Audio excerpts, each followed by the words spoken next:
Hi everyone, in front of me I've got BLACKVIEW Tab 13, and let me share with you how to reset camera settings on this device.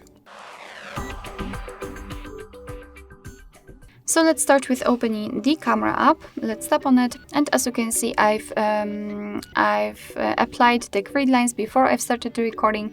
It is because I'd like to show you the visual evidence that the reset option will work. So it does not really matter whether you will be on the video or the photo mode. Simply enter the settings, which should be at the top, and then scroll down to the very bottom to tap on Restore Defaults. Let's tap on OK, let's confirm it.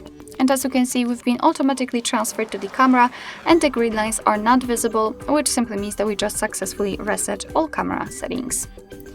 Alright, so that will be all. Thank you so much for watching. I hope that this video was helpful, and if it was, please hit the subscribe button and leave the thumbs up.